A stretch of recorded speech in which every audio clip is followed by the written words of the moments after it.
Hello students, हर घर पाठशाला के इस न्यू सेशन में आप सब लोगों का स्वागत है। आज का हमारा टॉपिक है alignment of text in MS Excel, inserting and deleting cells, rows and columns. ये जो टॉपिक है ये आपकी 10th क्लास की कंप्यूटर साइंस की बुक में से लिया गया है और चैप्टर का नाम है डिजिटल डाटा टेबुलेशन। इस टॉपिक में जो फर्दर सब टॉपिक्स हम स्टडी करने वाले हैं वो आपके इस प्रकार से हैं। सबसे पहला है व्हाट इज़ अलाइनमेंट। तो अलाइनमेंट की एक छोटी सी डेफिनेशन जो है जस्ट फॉर रिवीजन हम यहाँ पर स्टडी करेंगे। नेक्स्ट है types of alignment in MS Excel, then how to change alignment in a spreadsheet, then how to insert and delete cells, rows and columns, and last hand on practice. तो इन सारे topics का जो है हम Excel में practical करके देखेंगे। तो आइए इस लेक्चर को हम स्टार्ट करते हैं with our first topic, that is what is alignment. Alignment क्या है आपके पास? अलाइन और alignment is a term used to describe how text is placed on the screen in relation to the margins. Align या alignment जो है एक term है जिसको हम कैसे डिस्क्राइब कर सकते हैं कि आपकी स्क्रीन पर आपका टेक्स्ट कैसे प्लेस किया गया है in relation to margins. Margins क्या है आपके? ये आपकी स्क्रीन है तो ये जो साइड में ये आपके मार्जिन्स है। ओके, तो आपकी स्क्रीन पर जो टेक्स्ट है, मान लीजिए ये टेक्स्ट है, तो इसको इन रिलेशन टू मार्जिन कैसे आपने जो है प्लेस किया है वो चीज़ कौन डिस्क्राइब करेगा? आपकी alignment. It is how text flows in relation to rest of the pages. Alignment क्या है कि आपका टेक्स्ट कैसे फ्लो कर रहा है in relation to rest of the pages. ठीक है, there are 4 main alignment, that is left, right, centre and justified. तो कंप्यूटर में 4 प्रकार की जो अलाइनमेंट जो है वो पाई जाती हैं बेसिकली। वो है आपकी left, right, centre and justify. तो लेफ्ट जो आपकी अलाइनमेंट होगी वो आपके टेक्स्ट को लेफ्ट की तरफ प्लेस करेगी, राइट अलाइनमेंट आपके टेक्स्ट को राइट की तरफ प्लेस करेगी, सेंटर अलाइनमेंट आपके टेक्स्ट को जो है सेंटर में प्लेस करेगी, एंड द जस्टिफाइड जिसमें राइट एंड लेफ्ट जो दोनों जो है वो इक्वल रहते हैं। ओके, तो यहाँ पर ये जो टेक्स्ट है ये आपका किस अलाइनमेंट में है? Justified alignment. Got it? Next है types of alignment in MS Excel. MS Excel में आपकी कितनी प्रकार के अलाइनमेंट्स हैं वो हम स्टडी करेंगे। सबसे पहले है as we studies earlier there are 4 main alignments. जैसे कि हमने पहले भी स्टडी किया कि 4 प्रकार के अलाइनमेंट्स जो हैं कंप्यूटर में पाई जाती हैं, that is left, right, centre and justified. In Excel we can find various option for alignment in home tab on the ribbon under alignment group. Excel में जो है हम जो वेरियस ऑप्शन है अलाइनमेंट के वो हमें कहाँ मिलते हैं? Home tab. ठीक है, रिबन के ऊपर होम टैब में जो है अलाइनमेंट ग्रुप के अंडर जो है हमें वेरियस ऑप्शन जो है अलाइनमेंट के एक्सेल में प्रोवाइड करवाए जाते हैं। There are 2 types of alignment in Excel. 2 type की अलाइनमेंट जो है एक्सेल में पाई जाती है, that is vertical alignment and horizontal alignment. Okay, तो वर्टिकल अलाइनमेंट और हॉरिजॉन्टल अलाइनमेंट आपकी क्या है? वर्टिकल मतलब लंबाई में। ठीक है, तो लंबाई में जो आपका टेक्स्ट है उसको कैसे अलाइन करना है, मतलब आपने लंबाई के हिसाब से जो है अपने टेक्स्ट को कैसे अलाइन करना है, उसमें आपकी 3 प्रकार की अलाइनमेंट है आपके पास। ठीक है, और हॉरिजॉन्टल अलाइनमेंट मतलब लेटी हुई इस पोजीशन में। ठीक है, तो उसके लिए भी आपके पास 3 प्रकार की अलाइनमेंट है हॉरिजॉन्टल अलाइनमेंट के अंदर। तो इन दोनों के बारे में हम जो है फर्दर स्टडी करते हैं। Vertical alignment, to align data vertically we have 3 option. Vertical align जैसे कि मैंने आपको बताया कि लंबाई में जो आपका टेक्स्ट अरेंज होता है उसके लिए हम वर्टिकल अलाइनमेंट यूज़ करते हैं। और यहाँ पर आपकी जो है 3 ऑप्शंस हैं अलाइनमेंट के लिए, that is top align, middle align and bottom align. अब टॉप अलाइन क्या है? It align the contents of the on the top of the cell edges. ये जो कंटेंट है सेल के उसको सेल की एजेस के टॉप पे अलाइन करेगा। ठीक है, मिडल अलाइन क्या है? जो कंटेंट होंगे उनको टॉप और बॉटम, मतलब टॉप और बॉटम के बीच में, मतलब मिडल में जो है आपका टेक्स्ट को अलाइन करेगा। ठीक है, and last is bottom align. तो बॉटम अलाइन मतलब जो बॉटम में जो है सॉरी सेल के अलाइनमेंट सेल के कंटेंट्स को जो है अलाइन करेगा। तो ये हमारे पास एग्जाम्पल है, सॉरी ये हमारे पास एक स्क्रीनशॉट है एक्सेल के रिबन का लिया हुआ है ये मैंने। तो यहाँ पर आप चेक कर सकते हैं, ये आपकी जो ऊपर था ये थी आपकी वर्टिकल अलाइनमेंट, ये थी आपकी हॉरिजॉन्टल। तो वर्टिकल को यहाँ पर जो है हाईलाइट करके बताया गया है। वर्टिकल अलाइनमेंट में तीन प्रकार की अलाइनमेंट आपकी, top align, middle align and bottom align. Okay, next है हॉरिजॉन्टल अलाइनमेंट। हॉरिजॉन्टल अलाइनमेंट क्या है? तो align data horizontally, we have another option. अब डाटा को हॉरिजॉन्टली अलाइन करने के लिए हमारे पास दूसरे मेथड्स हैं, ये दूसरे ऑप्शंस हैं। और कौन से हैं ये? Left alignment, right alignment and centre alignment. ठीक है, ये तीन ऑप्शंस जो हैं आपके पास डाटा को हॉरिजॉन्टली अलाइन करने के लिए हैं।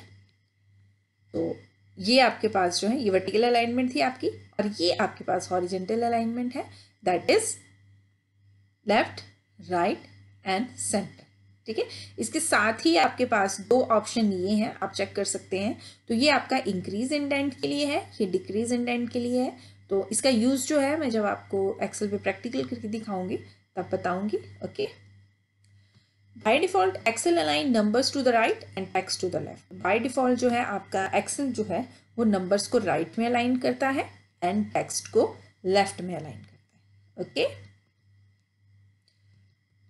तो अलाइनमेंट का जो है हम प्रैक्टिकल मैं आपको यहाँ पर एक्सेल पे करके दिखाऊंगी। ठीक है, इसके बाद हम स्टडी करेंगे नेक्स्ट टॉपिक हमारा।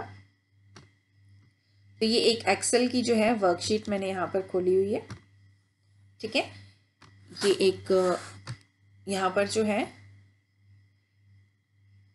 एक सेल में मैं डाटा एंटर कर रही हूँ। तो जैसा कि मैंने आपको बताया कि नंबर्स जो हैं आपके वो लेफ्ट अलाइन होते हैं बाय डिफ़ॉल्ट, और जो आपके टेक्स्ट है आपका वो बाय डिफ़ॉल्ट आपका, टेक्स्ट कुछ ज़्यादा ही बड़ा हो गया, एक मिनट।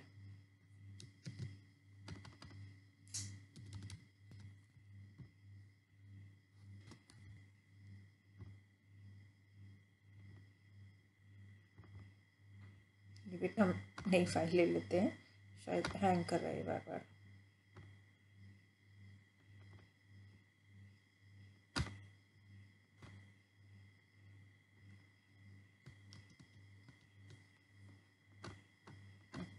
तो मैंने यहाँ पर आपका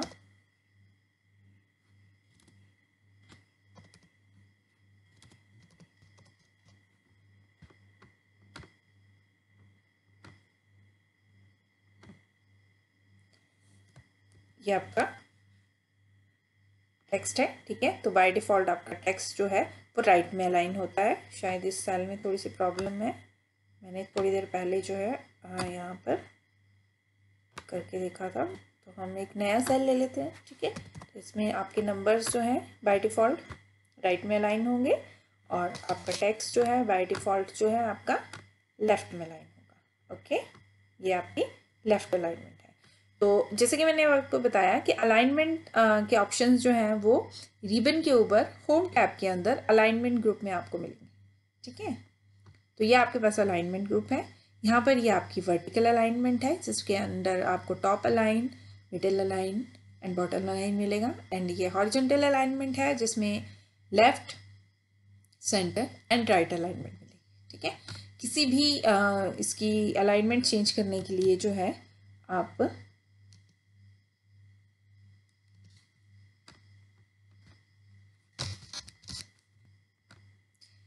जैसे आपका टेक्स्ट है तो यहाँ पर जो है हम इसकी अलाइनमेंट चेंज करके देखेंगे।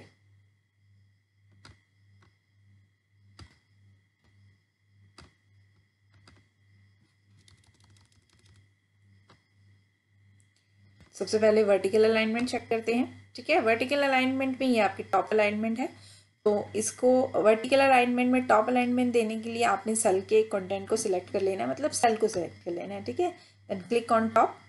ठीक है, तो आपका ये जो है कंटेंट आपके सेल के है, टॉप की तरफ मूव कर गए। देन मिडल, ठीक है, मिडल में आ गया, एंड देन बॉटम। ठीक है, आप यहाँ चेक कर सकते हैं कि आपका कंटेंट जो है वो लेफ्ट में ही अलाइन है। ठीक है, वो लेफ्ट से कहीं नहीं जा रहा है, लेफ्ट से ही वो टॉप पे, मिडिल पे और बॉटम में जा रहे हैं। ओके, अब वैसे ही हम हॉरिजॉन्टल चेक करके देखते हैं। तो हॉरिजॉन्टल में ये ऑलरेडी ही लेफ्ट अलाइंड है, ठीक है। अब मैं इसको सेंटर कर रही हूँ तो देखिए ये सेंटर में मूव हो गया, और मैं राइट कर रही हूँ तो ये राइट में मूव हो गया, ठीक है। और इसके साथ ही मैंने आपको बताया था ये दो ऑप्शंस, तो ये है आपके पास decrease indent, it move your content closer to the cell border, ठीक है। मतलब आपके सेल के कंटेंट को ये सेल बॉर्डर की तरफ जो है मूव करवाएगा। और ये है इंक्रीज इंटेंट, तो move your content farther away from the cell border, cell border से दूर की तरफ जो है आपके कंटेंट को मूव करवाएगा, ठीक है। मतलब आप जो है इसको, जैसे मैंने यहाँ पर मैं इसको सेंटर अलाइन कर रही हूँ, तो मैं ये चाहती हूँ कि सेंटर में ना जाए, ये थोड़ा सा यहाँ पे रहे, तो उसके लिए जो है मैं यहाँ पर इन दो ऑप्शंस का यूज़ कर सकती हूँ। Like this you can check, move हो रहा है, ठीक है। अगर मुझे उस तरफ मूव करवाना है तो मैं ये मूव यूज़ करूँगी। ओके, तो ये आपकी क्या है, अलाइनमेंट। अब अलाइनमेंट चेंज करने के लिए जो है आपको जो ऑप्शन सिर्फ रिबन पे ही नहीं मिलेगा, आप पर्टिकुलर सेल पे राइट क्लिक करके फॉर्मेट सेल पे क्लिक कीजिए। फॉर्मेट सेल पे क्लिक करने के बाद आपके सामने एक डायलॉग बॉक्स आएगा, उसमें अलाइनमेंट टैब के अंदर आपको जो है हॉरिजॉन्टल और वर्टिकल दोनों अलाइनमेंट्स की अलग अलग कैटेगरी आपको मिल जाएगी। जैसे हॉरिजॉन्टल में left indent, centre, right indent, full, justify, centre across, selection, distributed, सारे ऑप्शंस जो हैं आप चेक कर सकते हैं। इंडेंट्स को भी आप यहाँ इंक्रीज और डिक्रीज कर सकते हैं, ऐसे ही आप वर्टिकल भी चेक कर सकते हैं। एंड आप टेक्स्ट को ओरिएंटेशन भी दे सकते हैं, ठीक है। अगर टेक्स्ट को आपने मूव करवाना है, जैसे इस तरीके से टेक्स्ट को अलाइन करवाना है, तो ये भी आप यहाँ पर चेक कर सकते हैं। ओके, तो ये थी आपके पास अलाइनमेंट। अब हमारा नेक्स्ट टॉपिक है how to insert and delete cell, rows and column in MS Excel. तो MS एक्सेल में हम सेल्स को, रोज को और कॉलम्स को कैसे हम इंसर्ट और डिलीट करेंगे। तो a worksheet in MS Excel, also called spreadsheet, is made up of rows, column and rows, column and cell. Worksheet जो है आपकी MS Excel में, जिसको हम स्प्रेडशीट भी बोलते हैं, वो किससे बनी होती है, रोज, कॉलम एंड सेल, इन तीनों चीज़ों से बनके जो है एक स्प्रेडशीट बनती है, तीनों चीज़ों से मिलके। सबसे पहले है रोज। रोज क्या होता है, rows run horizontally across the worksheet and ranges from 1 to 10,48,576। Rows आपकी हॉरिजॉन्टली जो है वो प्लेस होती है, ठीक है। और वर्कशीट में आपकी कितनी रोज होती हैं, MS एक्सेल की वर्कशीट में 1 से लेकर 10,48,576। और ये जो फिगर है ये मैं आपको MS Excel 2007 and above version की बता रही हूँ, ठीक है। 2007 से नीचे के जो वर्जन है उसमें ये फिगर जो है वो आपकी अलग है, लेकिन 7 से ऊपर की जो वर्जन है, 7 और 7 के ऊपर से जो वर्जन है उनमें ये फिगर सेम है, ठीक है। A row is identified by number that is on left side of the row from where the row originated. अब रो को हम कैसे आइडेंटिफाई करेंगे, ठीक है। It is identified by the number, एक नंबर से हम आइडेंटिफाई करेंगे, कौन से नंबर से, जो उसकी रो की लेफ्ट साइड में होता है, ठीक है। From where the row originate, जहाँ से रो आपकी ऑरिजिनेट हो रही है वहाँ से लेफ्ट साइड के इसमें जो नंबर है उससे हम उसको रो को आइडेंटिफाई करेंगे। नेक्स्ट है कॉलम। कॉलम क्या है, column run vertically downward across the worksheet and ranges from A to XFD 1 to 16,384। Column जो है वर्टिकली अरेंज होते हैं, वर्टिकली मतलब ऊपर से नीचे की तरफ, अक्रॉस द वर्कशीट। और ये इनकी रेंज क्या है, A से लेकर XFD तक। जो आपकी रोज हैं ये बाय नंबर्स आइडेंटिफाई होती हैं, और कॉलम्स जो हैं इनके नाम ABC करके होते हैं। और इनकी कितने आपके कॉलम्स हैं MS एक्सेल की वर्कशीट में, एक वर्कशीट में 1 to 16,384, ठीक है। और मैं फिर रिपीट कर रही हूँ कि ये जो फिगर है ये आपकी MS ऑफिस 2007 जो है, MS एक्सेल 2007 उसकी और उससे अबव के वर्जन की है। उससे नीचे के जो वर्जन है 2007 के नीचे के जो वर्जन है उनमें ये फिगर अलग है, उनमें कम रोज एंड कॉलम्स हैं, ठीक है। Column is identified by column header that is on the top of the column from where column originated. अब कॉलम को आइडेंटिफाई हम कैसे करते हैं, कॉलम हेडर के थ्रू, जो कि कॉलम के टॉप पर होता है जहां से कॉलम ओरिजिनेट होता है। ओके, नेक्स्ट है सेल। तो सेल क्या है, this are the intersection of row and column. तो रोज एंड कॉलम्स के इंटरसेक्शन से जो बनते हैं वो आपके सेल्स हैं। तो ये आपका MS एक्सेल की वर्कशीट है and this is your row, ठीक है, ये first row, second row, third row, fourth row. This is your column, column A, column B, column C, और इन रोज और कॉलम की इंटरसेक्शन से जो ये बॉक्स बन रहे हैं ये सेल है, ठीक है। ये आपने पहले भी अपने पुराने वीडियोस में स्टडी किया होगा, it is just for your revision. Okay, तो ये आपके पास सेल है। Total number of rows and columns on a worksheet are 10,48,576 rows by 16,384 columns. तो ये मैंने पहले भी रिपीट कर दिया कि total number of rows and columns आपके इतने हैं, और इन दोनों को जो मल्टीप्लाई करेंगे आप, फिगर जो आएगी वो आपके नंबर ऑफ सेल्स आ जाएंगे in a worksheet. Okay, now हमारा मेन टॉपिक है how to insert and delete cells, rows and column in MS Excel. तो MS एक्सेल में हम जो है कैसे इंसर्ट कर सकते हैं, डिलीट कर सकते हैं सेल्स को, रोज एंड कॉलम्स को। तो सबसे पहले इंसर्ट और डिलीट अ कॉलम। सबसे पहले हमने कॉलम को डिलीट करना है, ये कॉलम को इंसर्ट करना है। तो ये आपके पास स्टेप है, कोई भी सेल आपने सिलेक्ट करना है, select any cell within a column, ठीक है, किसी भी कॉलम में, and then go to home. अब आपने होम पे जाना है, देन इंसर्ट पे जाना है, और इंसर्ट शीट कॉलम और डिलीट शीट कॉलम, ठीक है। कोई भी सेल सिलेक्ट कीजिए और वहाँ पर फिर सिलेक्ट करने के बाद आप होम मेन्यू पे जाएंगे, होम मेन्यू पे जाकर आप इंसर्ट पे जाएंगे, और इंसर्ट में जाकर शीट कॉलम और इंसर्ट शीट कॉलम और डिलीट शीट कॉलम पे क्लिक करेंगे, तो वो इंसर्ट भी हो जाएंगे, डिलीट भी हो जाएंगे। ओके, अल्टरनेटिव मेथड क्या है, आपने राइट क्लिक करना है on the top of the column, column के टॉप पे राइट क्लिक कीजिए, और वहां से फिर आपको जो है इंसर्ट और डिलीट का ऑप्शन मिल जाएगा, आप उसको चूज कर सकते हैं। नेक्स्ट है आप रो को कैसे इंसर्ट और डिलीट करेंगे, ठीक है।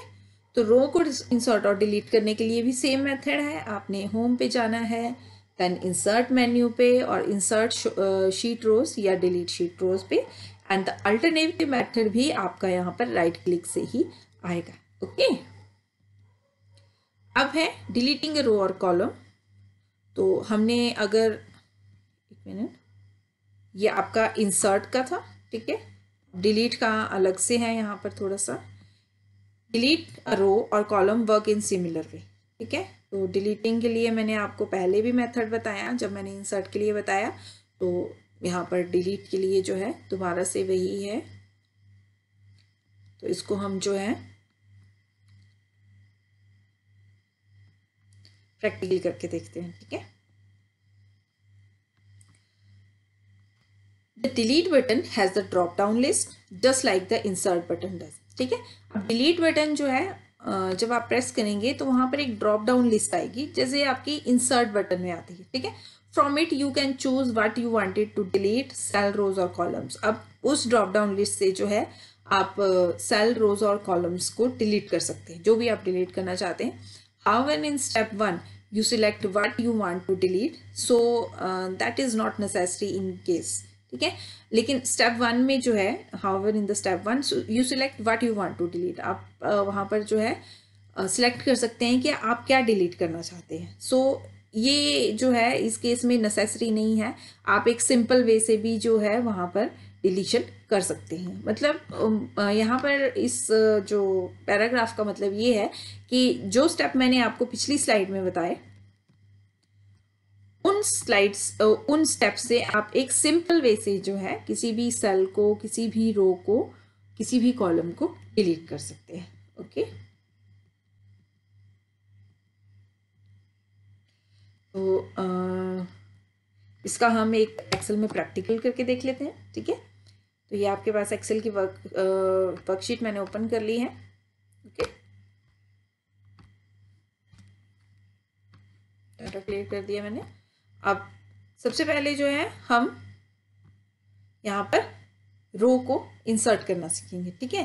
तो रो को इंसर्ट करने के लिए मैंने आपको बताया कि होम टैब में जो है आपको इंसर्ट और डिलीट दोनों के लिए ऑप्शन मिल जाएगा। ठीक है, तो इंसर्ट पे क्लिक किया। ठीक है, अब आपको शीट रोज चाहिए या सेल चाहिए, आप पे जो है आप उसके हिसाब से यहाँ पर क्लिक कर सकते हैं। जैसे मैं बोल रही हूँ कि मुझे एक शीट रो चाहिए, जैसे मान लीजिए मैंने यहाँ पर कुछ भी डाटा लिखा है।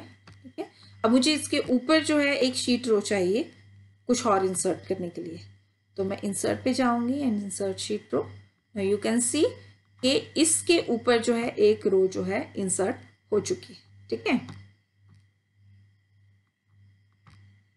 एक और करनी है तो आप वापस वैसे ही कर सकते हैं। ठीक है, और दूसरा अल्टरनेटिव मेथड क्या बताया कि आपने राइट क्लिक करना है उस पर्टिकुलर इस पे रो पे and then go to insert. ठीक है, अब देखिए यहाँ पर दो इंसर्ट हो गई, एक पहले जब मैंने यहाँ से की और एक जो मैंने राइट क्लिक करके की। वैसे ही आप डिलीशन के लिए इसको यूज़ कर सकते हैं। डिलीशन के लिए सबसे पहले हम राइट क्लिक करते हैं एंड देन डिलीट। देखिए एक ही रो रहेगी। ओके, अब इस रो को हम यहीं से डिलीट करते हैं, तो डिलीट शीट रो। ओके, अब चेक कीजिए यहाँ पर आपकी दूसरी रो भी डिलीट होगी। ऐसे ही आप कॉलम भी इंसर्ट या डिलीट कर सकते हैं। तो ये आपका कॉलम है, मान लीजिए ये कॉलम मुझे जो है इस कॉलम के आगे एक और कॉलम लगाना है, इस कॉलम के आगे लगा देते हैं। तो इंसर्ट में गए एंड इंसर्ट शीट कॉलम। अब आप यहाँ चेक कर सकते हैं कि शीट रो जो है आपकी हाइट है, क्यों? क्योंकि मैंने यहाँ सिलेक्शन ही कॉलम की है। ठीक है, तो इंसर्ट शीट कॉलम, देखिए यहाँ पे एक कॉलम आ चुका है। Same method is your right click and then insert.